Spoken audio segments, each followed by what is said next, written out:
देश को 34 साल से एक नई एजुकेशन पॉलिसी का इंतजार था और पिछले 5-6 साल से कई बार चर्चा सुनने में आ रही थी कि नई पॉलिसी बन रही है।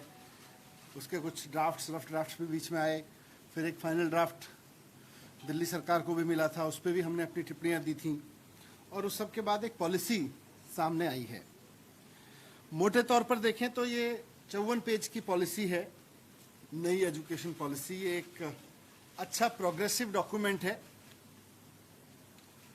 फॉरवर्ड लुकिंग डॉक्यूमेंट है, एक कह सकता हूं मैं, जो आज की एजुकेशन सिस्टम की चुनौतियों को और उसके फ्लॉज को, उसकी खामियों को स्वीकार करता है। आज हमारी शिक्षा व्यवस्था में क्या खामियां हैं, क्या चुनौतियां हैं, उसको स्वीकार करता है और उसके बेस पर क्या होना चाहिए, जरूरत क्या है, उस पर बात करता है। लेकिन इसकी सबसे बड़ी समस्या इसकी यह है कि इसकी दो बड़ी समस्याएं हैं। पहले तो ये पुरानी समझ और पुरानी जो एजुकेशन की परंपराएं चली आ रही हैं, उनके दबाव से मुक्त नहीं हो पाया, उन्हीं के बोझ से दबी हुई पॉलिसी है। तो एजुकेशन के प्रति जो हमारी पुरानी समझ रही है और जो पुरानी परंपराएं रही हैं, उनसे दबी हुई पॉलिसी है ये। दूसरा, जिन सुधारों की इसमें बात की गई है, जिन जरूरतों की इसमें बात की गई है, उनको कैसे हासिल किया जाएगा, इस पर पॉलिसी या तो चुप है या भ्रमित है। पॉलिसी उस पर या तो कुछ नहीं कह रही है या कह रही है तो ऐसा कह रही है जिससे समझ में आ रहा है कि कुछ समझ में नहीं आया पॉलिसी मेकर्स को। सो इन नटशेल अगर मैं कहूं तो basic principles are good, but implementation कैसे होगा इस पे पॉलिसी चुप है। भविष्य की जरूरतों को अच्छे से रखती है, लेकिन आज की व्यवस्था को भविष्य की जरूरतों तक लेकर कैसे जाएंगे, इस पर पॉलिसी चुप है। तो मैं पहले कुछ ऐसी चीजें रख रहा हूं इस पॉलिसी की जो मेरी राय में अच्छी हैं और होनी चाहिए। सबसे पहली और सबसे इंपॉर्टेंट चीज जो इस पॉलिसी के, कल खबर भी मिली मुझे जब आप लोगों ने न्यूज देनी शुरू की और मैंने भी इसको पढ़ा, इसमें डिसीजन लिया गया है कि एचआरडी मिनिस्ट्री का नाम बदलकर एजुकेशन मिनिस्ट्री कर दिया जाएगा। ये अच्छी बात है, ये बहुत अच्छी बात है और मैं पिछले 5-6 साल में कम से कम 100 मरतबा इस बात को कह चुका हूं कि शिक्षा देने का काम मानव संसाधन विकास का काम नहीं है। मानव संसाधन केवल टूल विकसित करने का काम है, शिक्षा एक अलग काम है और शिक्षा का काम हम शिक्षा के रूप में करें, मानव संसाधन उसका एक हिस्सा है। तो अच्छी बात है कि हम शिक्षा पे बात कर रहे हैं और शिक्षा मंत्रालय हमारे देश में होगा, ये अच्छी बात है। लेकिन मैंने जब ये बातें कही थी कि मानव संसाधन विकास मंत्रालय से हमें शिक्षा का काम नहीं लेना चाहिए, शिक्षा मंत्रालय से मानव संसाधन का थोड़ा सा काम लेना चाहिए और बाकी शिक्षा के काम करने चाहिए, तो उस वक्त ये भी कहा था नाम बदलने से कुछ नहीं होगा, उसकी पूरी की पूरी तासीर बदलनी पड़ेगी डिपार्टमेंट की, खाली नाम बदलने से कुछ नहीं होने वाला है। लेकिन इस पॉलिसी में तो दिख रहा है नाम ही बदल रहा है, काम हम अभी भी संसाधन विकास का ही करेंगे।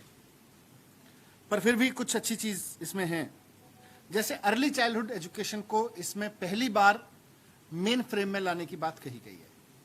अर्ली चाइल्डहुड एजुकेशन का मतलब 3 साल से 6 साल की उम्र के बच्चे, दुनिया के बहुत सारे देशों ने ये स्टडी की है कि 3 से 6 साल के उम्र के जिन बच्चों को अच्छी एजुकेशन मिलती है, सही समय पे सही गाइडेंस, सही नर्चरिंग मिलती है, वो आगे जाके इंटेलेक्चुअली, फाइनेंशियली अच्छा परफॉर्म करते हैं। ये दुनिया में बहुत सारी रिसर्च हुई है। तो अच्छी बात है कि इन्होंने इस बात को माना है कि अर्ली चाइल्डहुड को फॉर्मल एजुकेशन का हिस्सा माना जाएगा और उसमें कम्युनिटी एंगेजमेंट किया जाएगा, यह भी अच्छी बात है।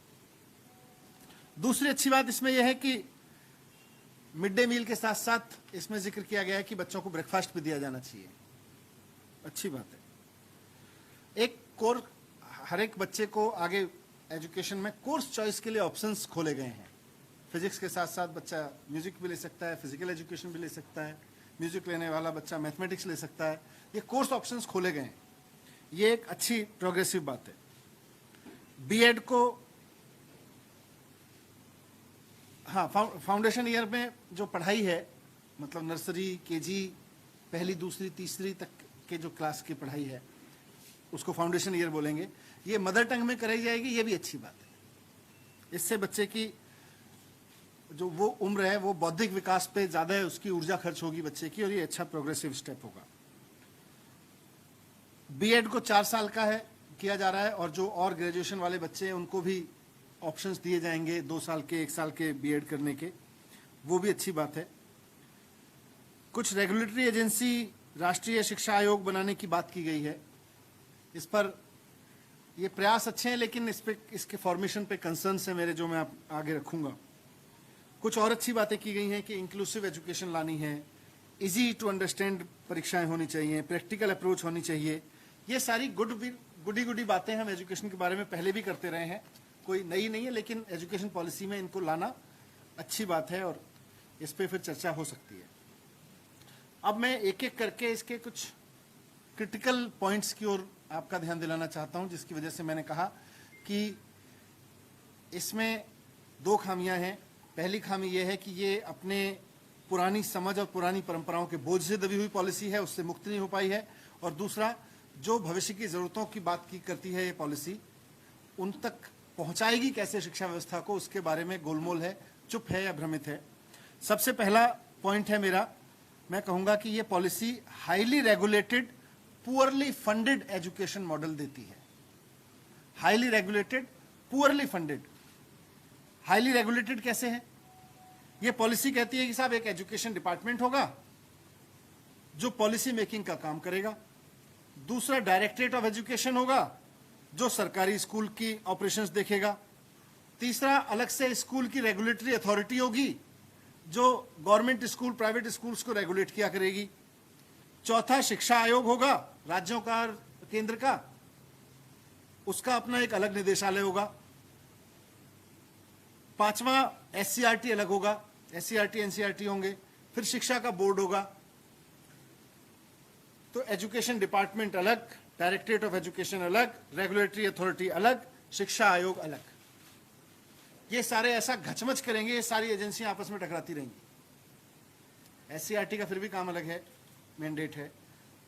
बोर्ड का भी हम कह सकते हैं काम एकदम परीक्षा लेना क्या है, उस पर अलग दृष्टिकोण है।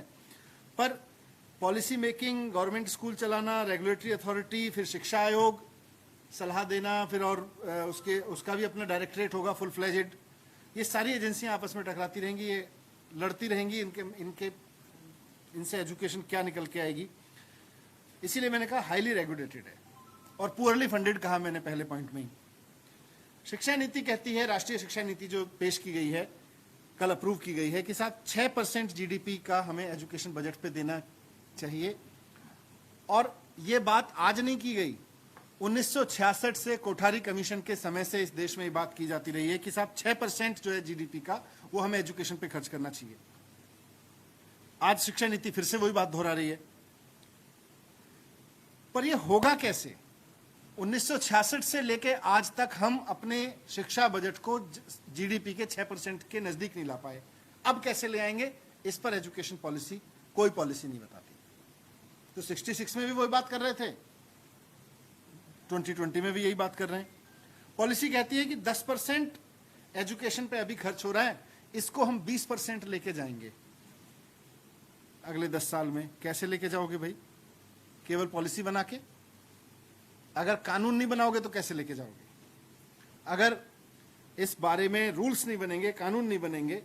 मैंने पहले भी जब ये बात कही थी, कहा था कि 6% ऑफ जीडीपी एजुकेशन पे खर्च किया जाएगा। केंद्र सरकार और राज्य सरकार द्वारा इस बात का कानून बनाना पड़ेगा। जब तक कानून नहीं बनाएंगे, कोई राज्य सरकार, कोई केंद्र सरकार, कोई इक्का दुक्का कर ले, राष्ट्रीय स्तर पे तो कोई नहीं होने वाला। कैसे होएगा? कौन 6% पे लेके जाएगा? तो देश भर के लिए एक कानून की जरूरत है, लेकिन वो उसकी बात नहीं करती। बस ये पॉलिसी में कहती है साहब 1966 से पॉलिसी चली आ रही है, आज तक तो 4% भी नहीं हुआ, 5% भी नहीं हुआ, 3% पे खड़े हैं हम। तो अब कैसे जाएंगे? इस पे पॉलिसी चुप है। दूसरा, पॉलिसी में फंडिंग को लेके सीधी बात नहीं आती कहीं भी। पॉलिसी एक जगह कहती है कि नर्सरी से 12वीं तक, अभी जो आरटीआई में 1ली से 8वीं तक की एजुकेशन फ्री है, कंपलसरी फ्री एजुकेशन है, उसको कहती है नर्सरी से 12वीं तक फ्री कंपलसरी एजुकेशन होनी चाहिए। पर पॉलिसी कहती है कैसे होगी, इसको आगे जाके एग्जामिन करेंगे।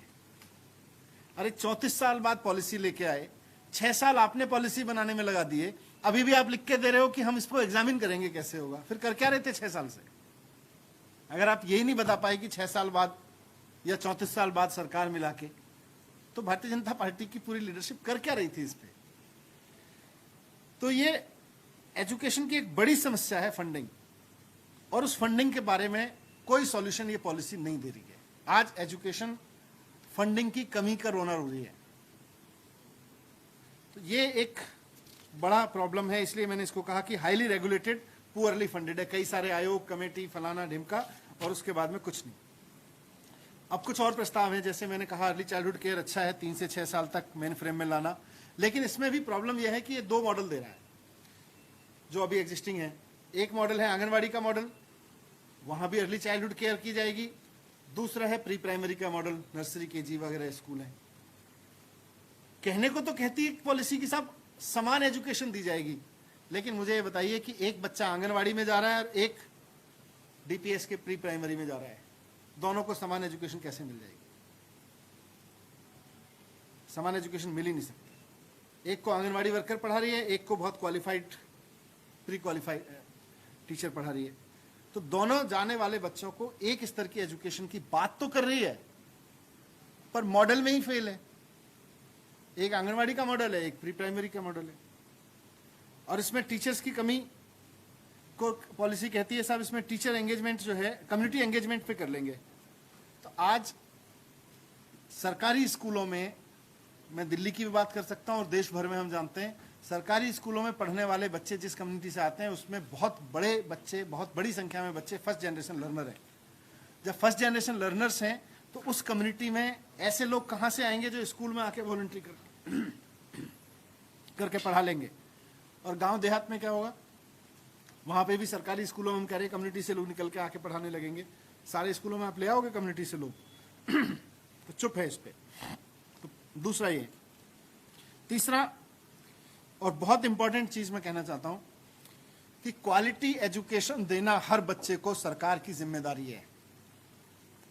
और हम बार बार कहते रहे कि सरकारी स्कूलों का स्तर इतना शानदार कर दो कि किसी को अपने बच्चे प्राइवेट स्कूल में भेजने ना पड़े, तब देश आगे बढ़ेगा। लेकिन यह पॉलिसी सरकारी स्कूलों को इंप्रूव करने की अपनी जिम्मेदारी से भाग रही है।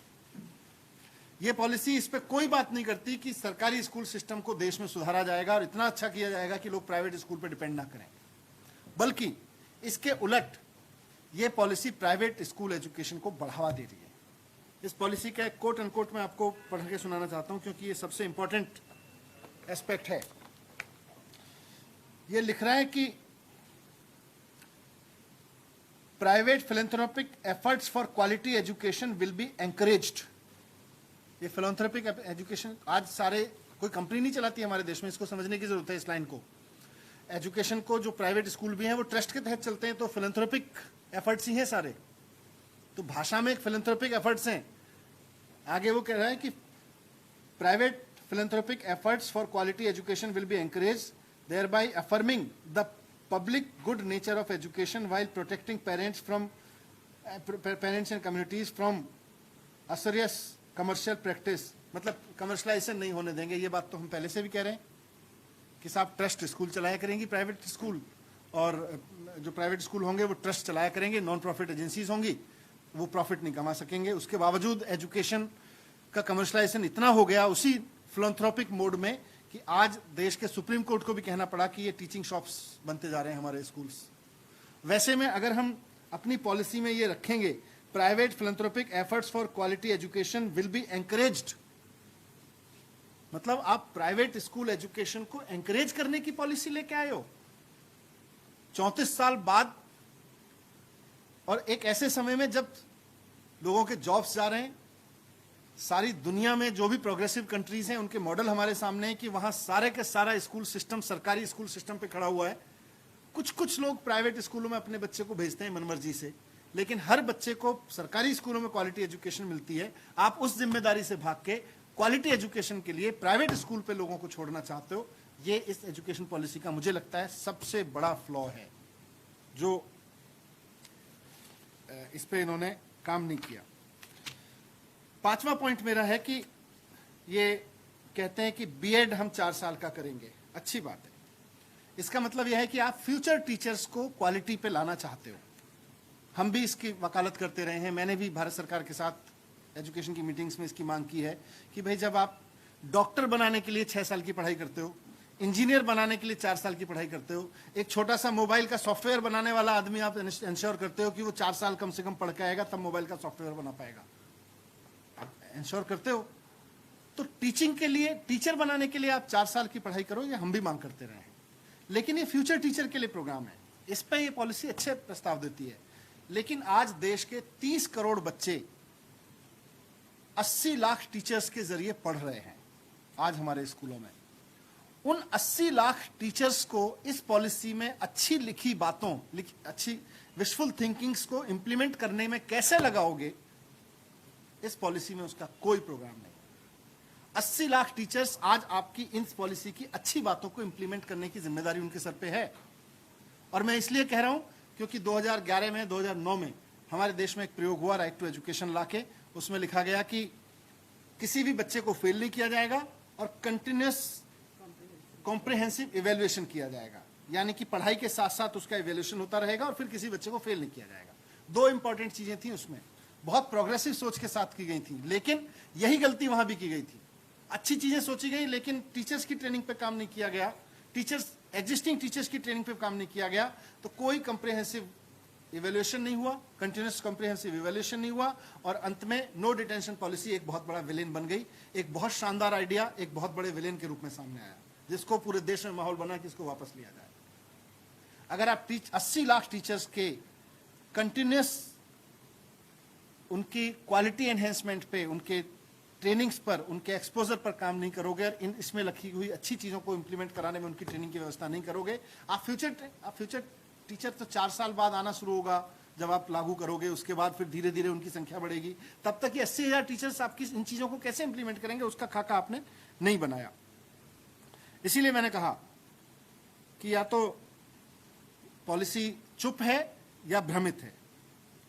फिर छठा पॉइंट मेरा है कि वोकेशनल को प्रमोट करेगी पॉलिसी, अच्छी बात है, हम भी कहते रहे वोकेशनल को प्रमोट, हमने तो वोकेशनल यूनिवर्सिटी बनाई है इस पे, लेकिन आज भी कर रहे हो वोकेशनल को प्रमोट, तो आप फिर आज सफल क्यों नहीं हो पा रहे? सफल इसलिए नहीं हो पा रहे क्योंकि वोकेशनल के सब्जेक्ट्स को आपने हायर एजुकेशन में सम्मान नहीं दिया। आज दिल्ली यूनिवर्सिटी के एडमिशन में वोकेशनल स्कूल में वोकेशनल सब्जेक्ट लेने वाले बच्चों का सब्जेक्ट कोई काउंटिंग नहीं है। स्कूलों में वोकेशनल सब्जेक्ट लेने वाला बच्चे को डीयू में कोई एडमिशन नहीं मिलता वोकेशनल सब्जेक्ट के आधार पर। फिर बच्चा क्यों वोकेशनल करेगा?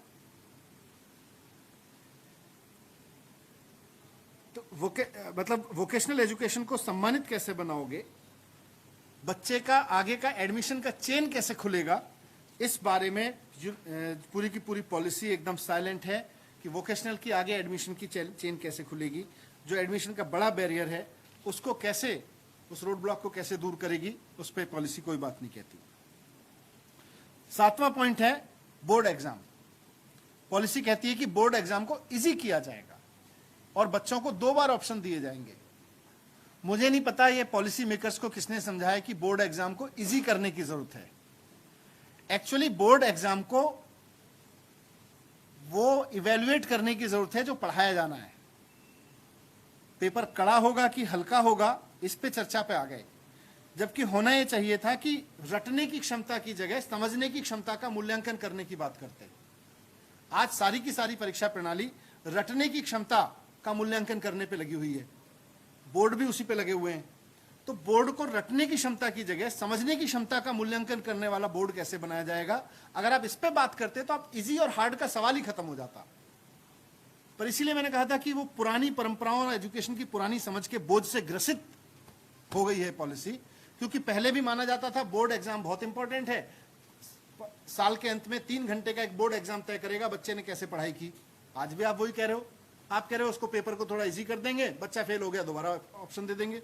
अरे बच्चा वो मांग रहा है, समाज वो मांग रहा है। आज दुनिया में एजुकेशन कैसे दी जा रही है सोचा तो होता।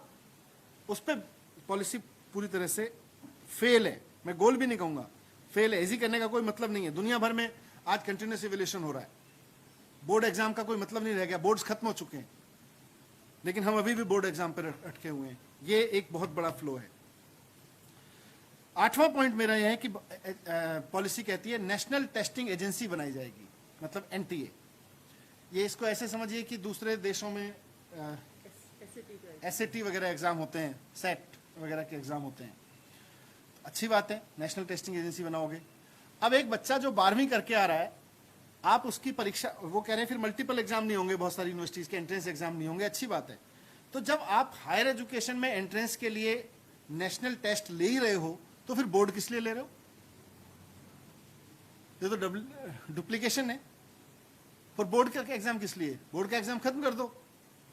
तो मुझे लगता है इस पर चिंतन किया जा सकता था, पर जैसा मैंने कहा कि एनटीए भी लेंगे, बोर्ड का एग्जाम भी लेंगे, पूरी तरह से कहीं कहीं कंफ्यूज नजर आती है पॉलिसी। 9वां पॉइंट मेरा हायर एजुकेशन के बारे में है। हालांकि हायर एजुकेशन को मैं और स्टडी करूंगा, जरूरत पड़ी तो फिर से आपके सामने आऊंगा हायर एजुकेशन के पॉइंट्स को लेके, पर फिर भी एक प्राइमा फेसी अध्ययन मैंने किया है, हमारी टीम ने किया है। हायर एजुकेशन में सबसे ज्यादा जोर दिया गया है कि साहब multi disciplinary higher education institutes बनाएंगे, MDHEI, multi disciplinary higher education institutes. और ये कह रहे हैं कि अगले 15-20 साल में देश के सारे स्कूल, सारे कॉलेजेस, सारे यूनिवर्सिटीज को मल्टी डिसिप्लिनरी बना देंगे। आज का मॉडल क्या है ये समझ लीजिए। आज का मॉडल है, एक तरफ हमारे सामने दिल्ली यूनिवर्सिटी, जामिया, बनारस यूनिवर्सिटी और देश की बहुत तमाम यूनिवर्सिटीज़ हैं, ऐसी यूनिवर्सिटीज़ हैं, IP यूनिवर्सिटी है दिल्ली की, मल्टी डिसिप्लिनरी यूनिवर्सिटीज़ हैं। उसमें MBA भी कराते हो, इंजीनियरिंग भी कराते हो, इकोनॉमिक्स में MA भी कराते हो, बहुत सारे अलग अलग आर्ट्स के कोर्स भी कराते हो, सब कुछ। आज लेकिन स्पेसिफिक यूनिवर्सिटीज़ भी हैं, DTU भी है, IIT भी है। अब आप क्या कह रहे हो? देश के सारे कॉलेजेस और यूनिवर्सिटीज़ को मल्टी डिसिप्लिनरी बनाएंगे, मैंडेटरी। यहां भूल कर रही है पॉलिसी। दोनों चीजों की जरूरत है, मल्टी डिसिप्लिनरी की भी जरूरत है। आप मल्टी डिसिप्लिनरी यूनिवर्सिटीज और कॉलेजेस को और रिच करो, उनकी संख्या बढ़ाओ, लेकिन ये स्पेसिफिक यूनिवर्सिटीज है, इनको बर्बाद मत करो। आप कह रहे हो कि IITs में तो हम एक्टिंग भी सिखाएंगे और FTII में इंजीनियर भी पैदा करेंगे, ये कैसे होगा? फिल्म ट्रेनिंग इंस्टीट्यूट एक्टर्स देता रहा है देश को, IIT देश के इंजीनियर्स देता रहा है। आप कह रहे हो सबको मल्टी डिसिप्लिनरी बना देंगे, तो IIT में एक्टिंग सीखा करेंगे लोग आके, और FTII में जाके लोग इंजीनियरिंग सीखा करेंगे। सेक्टर स्पेसिफिक यूनिवर्सिटीज और कॉलेजेस की दुनिया भर में इंपॉर्टेंस है। आज बर्कले का म्यूजिक कॉलेज देख लीजिए, बिजनेस कॉलेजेस देख लीजिए, MIT जैसे कॉलेजेस देख लीजिए, इकोनॉमिक्स के कॉलेजेस देख लीजिए, वो सारे सेक्टर स्पेसिफिक कॉलेजेस हैं। हम पता नहीं किस रोमांटिज्म में आ गए मल्टी डिसिप्लिनरी के, कि सारा कुछ अरे मल्टी डिसिप्लिनरी की अपनी इंपॉर्टेंस है, आप करिए और अच्छा करिए, अभी भी एग्जिस्टिंग है। लेकिन जो सेक्टर स्पेसिफिक कॉलेजेस यूनिवर्सिटीज हैं, उनको तो बर्बाद मत करिए। ऐसा कैसे होगा कि IIT दिल्ली में कल जाके एक्टिंग की क्लास शुरू हो जाएगी और FTII में जाके इंजीनियरिंग की क्लास शुरू हो जाएगी, IIM में जाके मेडिकल की क्लास शुरू हो जाएगी और एम्स में आके बिजनेस मैनेजमेंट सिखाया जाएगा? तो ये तो बर्बाद कर देगा। इस देश में प्रतिभाओं को निकालने का काम किया इन संस्थानों ने, बड़े बड़े सेक्टर स्पेसिफिक संस्थानों ने। अगर हम अपने इस रोमांटिसिज्म में इनको बर्बाद कर देंगे तो कैसे काम चलेगा? ये क्या विजन है पॉलिसी में? ये तो इसीलिए मैंने कहा कि कई जगह भ्रमित है। दूसरा, मैंने BVOC के लिए कहा, एक जगह पॉलिसी बात करती है BVOC की, वोकेशनल एजुकेशन की कई जगह बात करती है, लेकिन आज बच्चा BVOC में नहीं जाना चाहता। हमने भी 9 कॉलेज शुरू किए BVOC के, नहीं जाना चाहता बच्चा, कम बच्चे जाना चाहते। क्यों नहीं जाना चाहता? मैंने पता किया, बोला साहब क्या करेंगे जाके? देश भर में नौकरियों के जो रिक्रूटमेंट रूल्स हैं, RRs हैं, उसमें BVOC की कोई मान्यता नहीं है। आज एक BVOC करने वाला बच्चा IAS का नहीं बन सकता। आप कहने को तो कहते हो बैचलर ऑफ वोकेशनल, प्रधानमंत्री जी स्किल इंडिया और वोकेशनल की बात करते हैं, पॉलिसी कहती है साहब BVOC को बढ़ाएंगे, हम वोकेशनल को बढ़ाएंगे। लेकिन अगर एक BVOC करने वाला बच्चा, वोकेशनल में बैचलर की डिग्री लेने वाला बच्चा, अगर आप उसको कहोगे नहीं जी तुम बैचलर तो हो, पर वो वाले नहीं हो जिसको हम IAS बना सकते हैं, वो वाले नहीं हो जिसको हम UPSC एग्जाम दिला सकते हैं, फिर काहे को बढ़ावा दे रहे हो यार? किसको आप भ्रमित करने की कोशिश कर रहे हो? तो BVOC के साथ इंजस्टिस करती है, पूरी की पूरी वोकेशनल स्ट्रीम के साथ में बहुत वो करती है। आखिरी पॉइंट मेरा क्रिटिकल ये है, पूरा का पूरी पॉलिसी में स्पोर्ट्स मिसिंग है। मुझे नहीं पता क्यों, हो सकता है स्पोर्ट्स की अलग पॉलिसी बना रहे हो, लेकिन एजुकेशन पॉलिसी में स्पोर्ट्स का शामिल नहीं होना आश्चर्यजनक तथ्य था मेरे लिए। मिसिंग था। मैंने पहले भी इसका जिक्र किया था जब मैं अपने कमेंट्स देने गया था, आज भी कर रहा हूं।